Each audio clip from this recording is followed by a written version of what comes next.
Shrima Shri Aurobindo the divine path group को समस्त स्वागत नमस्कार। 41तम सेशन रे आमे पढ़ुचे दि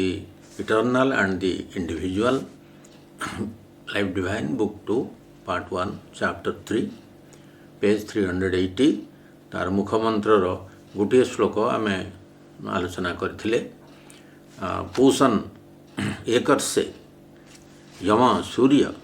प्राजापत्य द्विह रश्मिन् समूह तेजः यत्ते रूपम कल्याणतमं तत्ते पश्यामि यह असौ असौ पुरुषः सह अहम अस्मि। तो ऋषि जेतबेले सूर्य सावित्रींकर दीप्ति भितर ज्योति भितर पुरुष को दर्शन कले सेतबेले तांको कंठ निसृत असौ असौ यह पुरुष सोहम अस्मि ई निश्चित भाव त्रिभुवन में निनादित हो विश्व प्रकृति तार गुंजरण शुणी एवं धरित्री माता मध्य शिहरित होते जितेबले आत्मार परमात्मा सहित मिलन हुए सेतबेले सारा विश्व तार प्रभाव अनुभव करे। सावित्री अंतरात्मार आविष्कार पर तांकर चारिपटर वातावरण रे से उपलब्धि स्पंदित होता एवं वृक्षलता मध्य खाली तपस्वी माने नुहंती वृक्षलता मध्य पशुपक्षी मध्य तार प्रभाव अनुभव करथिले जो परिवर्तन। तेणु इठी से असौ असौ यह पुरुष यह असौ असौ पुरुष सह अहम अस्मि सोहम अस्मि इटी वेदांतर गोटे अफर्मेशन। ये श्लोक पर आम माने ये चारि गोटी श्लोक रही। द्वितीय श्लोकटी एवं तृतीय श्लोकटी गीतार नियाई तापरे आउ जोड़े श्लोक जो 5 गोटी रही गोटे ईशोपनिषदु दुईटी श्लोक गोटे गोटे धाड़ी गीतारू एवं दुईटी श्लोक ऋग्वेद सूक्त 164 मंत्र नंबर 20 एवं 21। आपण मान चाहिए नेट्रे ऋग्वेद मंडल 1 सूक्त 164 श्लोक 20-21 मारिले तार अन्वय सहित सब आसो आपण मानु कौन बही किणिया पड़ोनी रेफर करिया पड़ोनी। तो गीतार जो श्लोकटी प्रथमे निहाई तापरे सेठी होची ममेवांशो जीवलोके जीवभूत सनातन मन षष्ठानींद्रियाणि प्रकृति स्थानि कर्षति मम एव अंश मन एव अंश मोर निश्चित रूपे अंश बा अंश विशेष मन एव अंश जीवलोके जीवभूत सनातन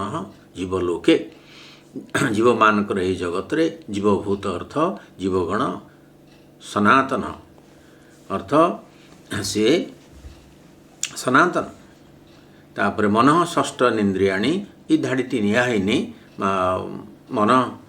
षष्ठानि 6टी इंद्रियाणी इंद्रिय मान द्वारा प्रकृति स्थानी अवस्थित कर्षति संघर्ष करुछि। तो जीवलोक स्वयं मोर एक सनातन अंश जीवभूत हो रही मन सहित 6 इंद्रिय को नहीं से कठिन संघर्ष संग्राम करुछि कर्षति। तो ये श्री अरविंदर इंग्लिश ट्रांसलेशन टी वाक्यटी रोचे it is an eternal portion of me that has become the living being in a world of living beings. प्रथम that ममे वांशो जीवलोके जीवभूत सनातन it is an eternal portion of me that has become the living being in a world of living beings. तो ये जीवलोक स्वयं मोर एक सनातन अंश जीवभूत होइछि। जीव जीव अर्थ जीवात्मा बा सोल। ये श्री अरविंद जीव को जीवात्मा अर्थ रे व्यवहार करछन्ते एवं लेटर्सन जोगरे तार उल्लेख अछि। तापरे आम देखा ये कथाटी को माधव पंडित गोटे छोट कमेंटारी अच्छी ये तार किसी अंश आम देखा दि जीव the soul is not a product of the body or of the life force or of the mind. ये जीवटी मन प्राण शरीर प्रोडक्ट नुह it is in fact a direct emanation from the divine being. भगवान कहते स्वयं ईश्वर कहते जे मोर सनातन अंश जीवटी सनातन अंश It's an eternal portion of me that has become the living being in a world of living beings. Jiva is. It is in fact a direct emanation from the divine being that stations itself in each body, life, mind complex and uses the living body for its own experience and growth. ये जो soul सी choose करुच्ची मन प्राण शरीर विश्वर उपादान संग्रह कर शरीर गढ़ुची जन्म पर जन्म अभिज्ञता अभिवृद्धि से शरीर को से व्यवहार करुच्ची सी जे सनातन अंश इटर्नाल पोर्सन सुप्रीम कर रही ये से ही सब अरेंज करुच्ची से ही सब व्यक्तिर लाइफ प्लान को तार ब्लू प्रिंट को निर्माण करुच्ची से भगवान अंश सुप्रीम परमकर अंश से The soul is the impeller. It is described as a portion, अंश of the divine. किंतु से जो अंशटी that is not a part. That is an integral part. एक संपूर्ण अंश. ये फोर्थ डायमेंशन कथा. ये थर्ड डायमेंशन रे पार्ट को आम सब बड़े गोटे खंड काटी आनिक कहू एटा गोटे पार्ट बोली आमर मनर भाषा ये थ्री डायमेंशन भाषा ये फोर्थ डायमेंशन भाषा हूँ सी जेमती होल तांकर अंश मध्य सेपरी होल ये बुझा कथा सी खंडे नुह अलगा होकर ना सी ये अलगा कार्य कले भी सी समुदाय ता भितर सी अच्छी एवं से होल को रिप्रेजेंट करिवार क्षमता ये पार्टर अच्छी तेणु से इंटीग्रल पार्ट कहुपे सो इज जीव soul is essentially the whole divine in manifestation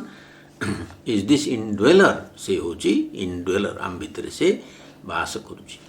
करुँच तो आ गोटे श्लोक को जीवा चारिटी जाक श्लोक देखा उत्क्रामंत स्थितं वापि भुंजानं वा गुणान्वितं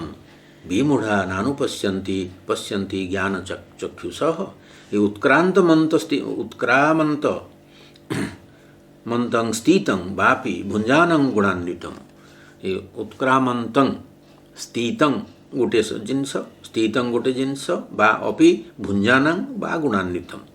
ये एतिकर खाली श्लोकटी कोट कराई विमूढ़ा नानुपश्यन्ति पश्यन्ति ज्ञान चक्षुष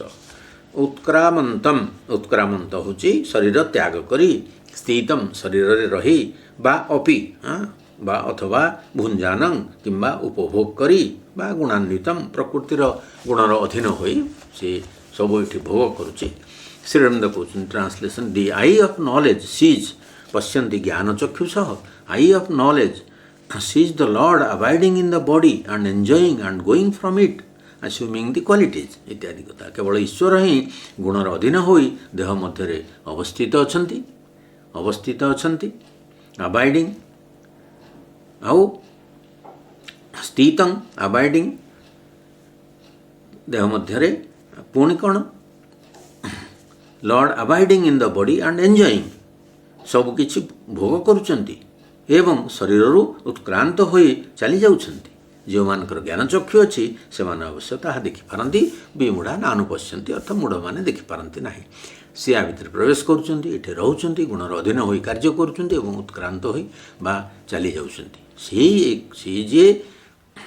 डिवाइन से दी सुप्रीम तांकर सी व्यक्ति भितरे ताकू ता शरीर भितर प्रवेश करुँच ये गुणर अधीन होकर उपभोग करुँच एवं से ही छाड़िक चली जाऊँ सब कथा कहबार कारण सी हूँ मूल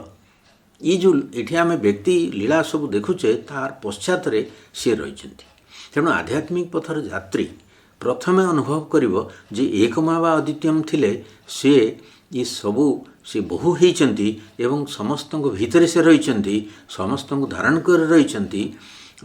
तेणु भितर कौन शोक बा मोह आसब ना से आत्मा सब परिणत होती ये भाव जदि न रहिबो आध्यात्मिक यात्रा पथ आमर सुगम हम ना बेसिक आसम्पशन ये बेसिक जिनस हूँ सी सबुरे परिणत होती एवं समस्त भितर उपस्थित अच्छा इनड्वेलर हिसाब से He dwells in everybody. अंतर्जामी सत्ता रूपे जी ट्रांसेंडेंट से भी इमानेंट होकर अच्छे ये जो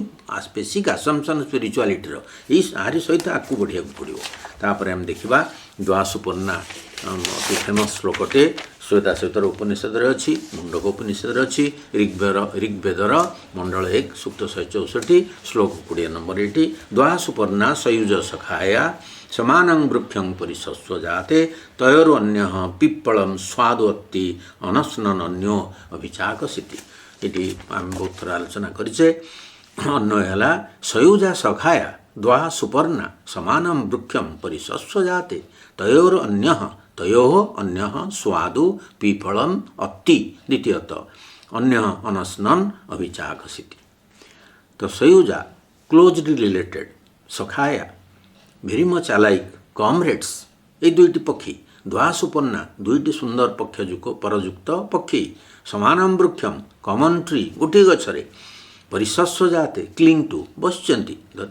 तयोः ऑफ द टू अन्य वन स्वादु स्वीट पिप्पलम फ्रूट फल अति इट्स, अन्य अनादर अनस्नन डज नॉट ईट खाऊ नहीं, अभिचाकसिति देखुछि रिगार्ड्स। तो श्रीराम ट्रांसलेशन होची two birds beautiful of wing friends and comrades cling to a common tree, and one eats the sweet fruit of the tree, the other regards him and eats not. ये जो कथाटी पढ़ला से दुईटी सुंदर पक्ष जो परयुक्त पक्षी हेले तार इंटरप्रिटेशन एपरी जे गोटे फल खाऊँ गोटे फल खाऊ ना देखुची। तो सी जो कंपानियन भाया दी जन जाक रही गोटे जे फल खाऊँ सी है आमर सोल आमर साइकिक जे कि विवर्तन भितर को प्रवेश करिछि, विवर्तन फल भोग करुछि एवं सी अनिश होकरी सत जेपरी ईशशून्य होकरी इठी मुह्यमान होकर रही टिके ताकू लगुच परिशस्त माने परवर्ती श्लोक कहते मुह्यमान होकर रही। तेणु दुई यही श्लोक परवर्ती श्लोक कहते मुह्यमान होकर रही। यही श्लोक गोटे चढ़ई खाऊँ आ गोटे चढ़ई देखुची सुंदर द्वा सुपर्णा। तो ये जो आर रेफरेन्स होची जे खाऊँ सी है आमर सोल, जे देखुची सी है ओभर सोल बा जीवात्मा जे कि प्रिजाइड करुची, जे कि ओभरसीइंग करुची एवं तार ताकू वाच करिया फल रे ताकू देखिबा फल रे ताकू मध्य गाइड करुची। तापरे आमे चतुर्थ श्लोकटी को जीवा जोटी कि ऋग्वेदर 21 नंबर श्लोक। ये विषय रे श्रीयुक्त माधव पंडित दी धाड़ी खाली कहूँ two are the selves of man that are seated on the tree of life. जीवनर वृक्ष रे प्रकृतिर वृक्ष रे ये दुईटी चढ़ई बसचंती। Of the two, of these, the lower one is involved in the activities of nature and enjoys or suffers the fruit thereof. The other self, seated high above, watches all but does not participate in the movements of nature. फल खाऊ ना अर्थ प्रकृतिर बा गुणर बस ही ना, प्रकृति भितर प्रकृतिर कार्य भाग नौ ना, ये चढ़ई भाग नौची। Of the two, it is the higher self aloof from nature but overseeing the doings of the lower self, helping it by its very regard. से उपरे प्रिजाइड करुची एवं ताकू देखिबा फल रे ताकू मध्य गोटे प्रकार साहाय्य करुची। ए रिगार्डर भी बहुत प्रभाव रही से ताकू देखुची।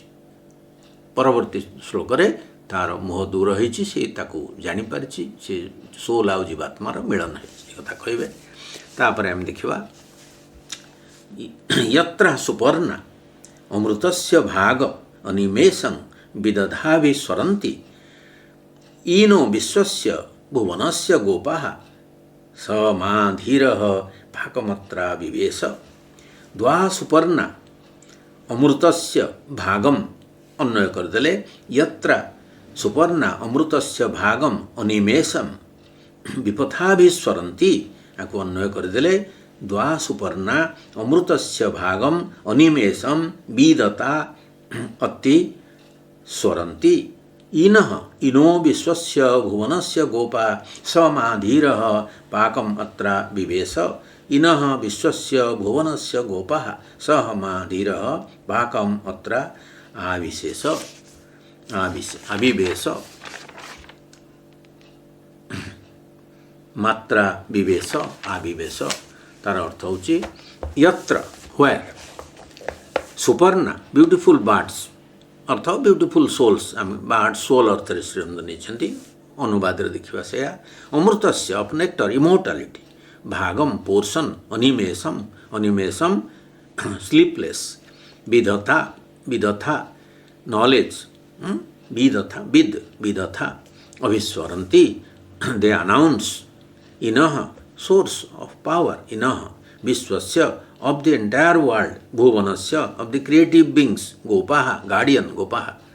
प्रोटेक्टर सह मा ही टू मी धीरः दि वाइज डिसर्निंग पाकम मैच्योर अत्र एठारे विवेश हाज penetrated or has entered Shriram translation होची where winged souls cry the discoveries of knowledge over their portion of immortality immortality आम अमृतस्य भागम portion of immortality they are the lord of all the guardians गोपाः of the world bhuvanasya gopah of the world took possession of me he wise me the ignorant सी अमर सी जगत रे सी मोर सजेपरी मते possess करनेले जोठी सुंदर पक्षयुक्त आत्मा सबू निज निजर अमृतर भाग लाभ करी अपलक नेत्र रे जमती कि स्लीपलेस अनिमेषम अपलक नेत्र रे निरंतर विद्यार घोषणा करुचंती विद्यार विदथा अभिस्वरन्ति अनाउंस विदथा अभिस्वरन्ति दे अनाउंस द नॉलेज विद्यार घोषणा करुचंती सेठारे जगतपालक जगतपालक जगदीश्वर स्वयं विज्ञानी होई मध्य अज्ञानी मो भीतर को आसी मते आवरी रहिले तो इठी divine took possession of me supreme Jagadishwar मते सत्यजमती धारण करिनेले सी जगत्रु ये माधव पंडितर दीधाटी देखा it is above nature where knowledge of the truth reigns supreme ज्ञान से राजत्व करुच्ची विदाउट डिफॉर्मेशन कौन विकृति ना विदाउट डिफ्लेक्शन कौन प्रकार पथच्युति ना that the blessed ones who have soared on the wings of their aspiration से अभिप्सार पक्षरे जो माने बहु ऊर्ध्व को गमन करिसेंती behold immortal nature of their soul से आत्मार अमर प्रकृति को देखि पारंती they are the master of all the guardian of the world takes up the human soul and lifts it out of its ignorance out of the ignorance of its nature and admits it into his inner wisdom से takes up the human soul भगवान जे कि guardian अमृतस्य गोपाः से जे गोपाः तो guardian वेदरे guardian of the worlds अच्छी गोटे चैप्टर पूरा पूरी गार्डियन तो से ये आत्मा को धारण करनिए एवं ताको निजर करनिए ये जो कथा सब कहले आमर ये श्लोक